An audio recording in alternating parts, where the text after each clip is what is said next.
Muchas gracias, Melina. Muchas gracias. Bien, creo que el tema de alguna manera se ha abierto esta mañana con la intervención de Pablo. Por tanto, va a ser un poco una continuación centrada en el objeto de la relación entre los medios y el poder.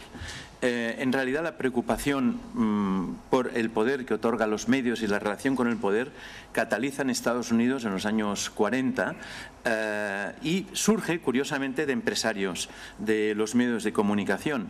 Es un miembro de la familia Luce, o Laz, no sé cómo lo pronuncian, que era el propietario del Time y de Life. Se pone de acuerdo con otros propietarios, McCormick del Chicago Tribune, y encargan a la Universidad de Chicago lo que ha sido un informe famoso, que es el informe Hutchins, que es el primer paso de lo que hemos denominado la teoría de la responsabilidad social. Ellos estaban viendo que los medios no andaban por el camino que debían andar y dicen, vamos a darlo a unos académicos. Y es el rector de Chicago, el que preside la comisión, que hace el trabajo. Es curioso ver los temas que denuncia la comisión Hutchins en aquellos momentos, porque son temas que ahora siguen siendo un problema seguramente mucho más grave que en aquel momento. Ellos dicen que detectan en los medios unas grandes disfunciones. Por el enorme poder que otorga al que los posee, por la subordinación publicitaria, por la resistencia al cambio social, estamos en el 47, por los contenidos superficiales amarillos y violentos y por la defensa y como necesidad de defender el derecho a que los públicos, la gente, acceda a los medios. La solución que daba Hutchins en Estados Unidos era que el Estado debía regular el sector. Bueno, los que le encargaron el informe abjuraron de Hutchins y de toda la comisión, pero allí había quedado plantada esta necesidad de reflexionar sobre el interés social de los medios. De hecho, en Europa, todo el proceso de democratización de la televisión pública se hace a través de grandes debates sobre la descentralización, el acceso, las relaciones con el poder. Finalmente, los consejos de administración a los que se refería la senadora Fernández no son más que un triunfo de la oposición para que el gobierno no utilice la televisión pública como un instrumento más de gobierno, como una dirección general de carreteras. Bien, por tanto, en Europa se destapa también, y a nivel de lo que es política internacional hay un gran giro en el momento en que la UNESCO abandona la doctrina del free flow, la libre circulación, los medios, los contenidos son como mercancías y crea la doctrina de que los estados tienen el derecho a generar sus políticas de comunicación, con lo cual ponían la comunicación al mismo nivel que las relaciones internacionales, o sea, los estados eran soberanos. Tengo que decir de paso que este gran cambio, quien le dio un fuerte impulso fue un trabajo del profesor Tapio Baris, que se llamaba ¿En qué sentido circula la televisión? Fue el paso definitivo. El otro periodo, este periodo de debate en plena Guerra Fría, tenía como actores al Estado, a los propios propietarios de los medios, ellos los impulsaban, a los profesionales que tenían una situación estable dentro de los medios, y había también otros actores, los expertos, padres, educadores, pediatras. Todo este grupo de actores han sido los grandes protagonistas de lo que ha sido el debate sobre la teoría social, que ha analizado en primer plano la relación de los medios con el poder. En 1980, aunque cabalgando, porque el muro no cae hasta 8 años después, se produce lo que podemos denominar la irrupción de la doctrina neoliberal. Ya sabemos el esquema de la irrupción de la doctrina neoliberal, lo que implica es lo privado versus lo público. Todo lo que pueden hacer los privados no tiene que hacerlo lo público, y mercado versus regulación. Esto implica disminución del poder del Estado, podemos pensar en Haití, en Somalia, desregulación de la economía, desregulación laboral en los puestos de trabajo. Los medios se transforman en el periodo neoliberal. Yo he puesto aquí unos cuantos elementos que configuran esta transformación de los medios desde los 80 hasta 2005. Desregulación dio lugar a concentración, y entre la concentración concentración vertical, es decir, medios de comunicación, grupos multimedia con agentes, con propietarios que también son propietarios de otros sectores de la industria. Yo creo que los franceses quedaron helados cuando un día se despertaron y se dieron cuenta de que Dassault, fabricante de armas, era un accionista mayoritario en Le Figaro, y Lagardère, fabricante de armas, era también accionista de Le Monde. Y por si fuera poco, Rothschild se había hecho, la banca Rothschild se había hecho con el poder del diario Liberación. Por tanto, concentración vertical, precariedad laboral de los periodistas, lo cual les apartó absolutamente de poder hacer este papel de actores del debate para mejorar los medios, para analizar su relación con la sociedad y con el poder. Deterioro de los contenidos, al faltar plantillas, al reducir plantillas, el control sobre la información es cada vez mucho menor, y luego también el mercado de televisión, ya sabemos qué programas da. Sobre lo primero, solo quiero recordar esta noticia de hace una semana de que la reina Fabiola, la pobre, había muerto sencillamente porque no había un control de la calidad de la información. Y aquí añadiría, por parte de los medios ha habido una defensa acrítica totalmente de la doctrina neoliberal, del paradigma globalmente. También ha habido, por supuesto, una limitación de estos debates que decíamos. El único actor era la empresa. Alguien lo decía esta mañana, la corporación multimedia era el gran actor, por tanto debatía consigo mismo. Y también la aparición durante este periodo en que parecía como que discrepar era ponerle a uno cara de peligroso, han aparecido por el otro lado lo que llamaría, lo que la Casa Blanca ha denominado activistas del periodismo, o ya no les llama periodistas, la Fox y esto, o sea, gente que ha utilizado el periodismo para el activismo político, pero que en realidad no estaban haciendo periodismo sino política. Cambio, en 2005 se produce el crack financiero, pero además yo creo que en el panorama, para poder completar el panorama de hace 2 o 3 años, hay que decir que el gran cambio tecnológico, la gran evolución tecnológica ha ido socavando el modelo de medios que teníamos hasta aquel momento. Y el crack financiero tal vez lo pone más en evidencia. ¿Qué es lo que podemos analizar en este sentido en estos últimos 5 años? Una gran transformación de la prensa escrita. Muchísima gente tiene acceso a prensa sin pagar, es gratuita a través de la red. También la prensa gratuita sobre papel ha transformado totalmente este sector.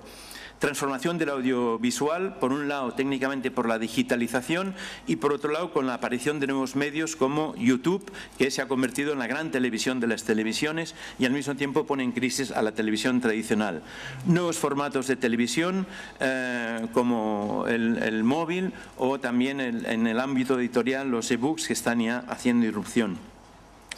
Importante también en estos últimos años, aparición y consolidación de nuevos emisores.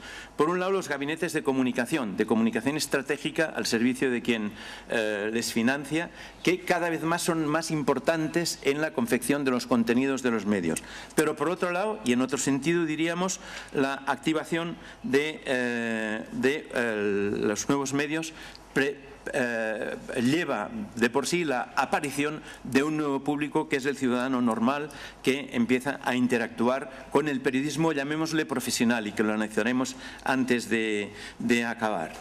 La crisis se acaba o se completa con la bajada de las ventas. Sabemos que en casi todos los países desarrollados hay una bajada importantísima de las ventas y, por supuesto, de la publicidad. En cifras en el Estado español hablan de un 30% de bajada de la publicidad como promedio. Creo que me he saltado esta... No, teníamos esta parte y ahora, pues por tanto, ya las he contado. Vamos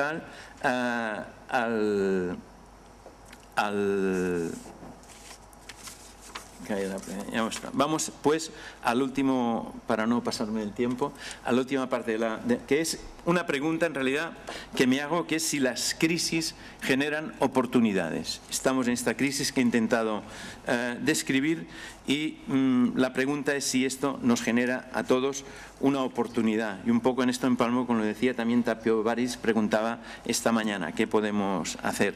Yo creo que la crisis ha dado protagonismo nuevamente a un actor que era el Estado y que parecía casi pecado hablar de la posibilidad de que el Estado, con regulaciones mínimas, lograra logros máximos, que es, yo creo, el espíritu que ha de tener una buena regulación. También yo creo que sería un momento, el momento de este crack, para hablar de un tema como es la institucionalización de la profesión. En España, antes de que el gobierno socialista entrara, se llegó casi a un acuerdo con los sindicatos en que se institucionalizaría la profesión. Esto ha quedado más o menos a medio camino, pero es algo pendiente. El periodista, para poder intervenir en los medios, para no renunciar a los protocolos de que son ellos los que saben tratar la información, tiene que estar de alguna manera, trabajar con una cierta red. Y esto, la institucionalización de la profesión lo permitiría.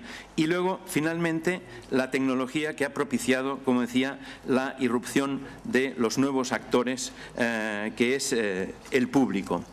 Respecto al público, todas las épocas que he analizado eran del dominio de una televisión unidireccional, un emisor que emite a los receptores y que ellos reciben pasivamente.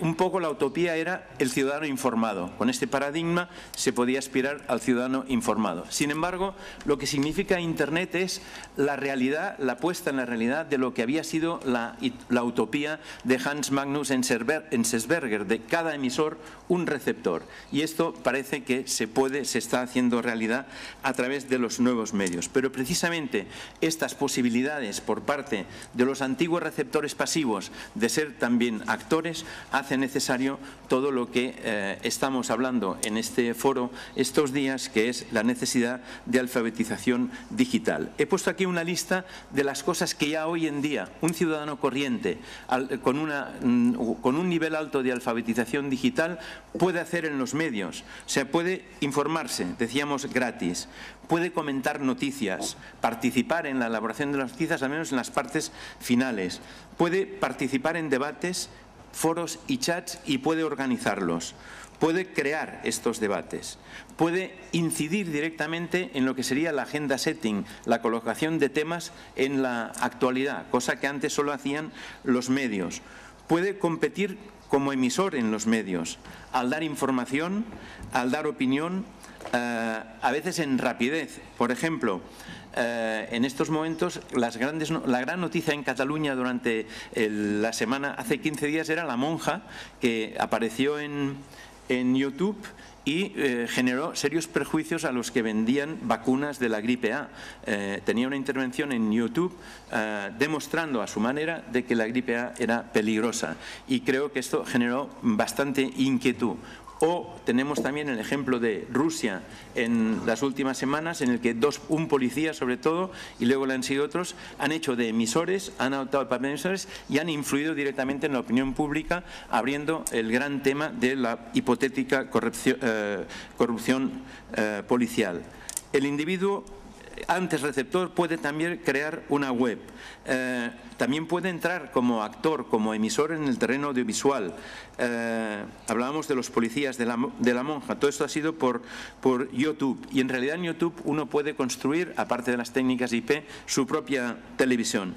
También puede colaborar activamente en campañas electorales. Yo creo que después de Obama ya no va a ser la participación en las campañas electorales de la base, de la gente, no va a ser también pasiva, de emisor a receptor, sino que la gran novedad de la campaña Obama es haber tratado horizontalmente a todos aquellos voluntarios que podían participar, y ellos han hecho no de eco, sino que han visitado las casas, han hablado con la gente, han hecho reuniones en igualdad. Por tanto, el panorama que se abre a la posibilidad de los antiguos receptores pasivos de actuar como verdaderos actores es importante, y en este sentido la crítica al poder, la crítica social, las ideas sociológicas, todo puede aparecer y está apareciendo de hecho en gran parte en la red. Como dirían los americanos, el cielo es el límite. De aquí entiendo que es necesario lo que estamos pidiendo en conjunto,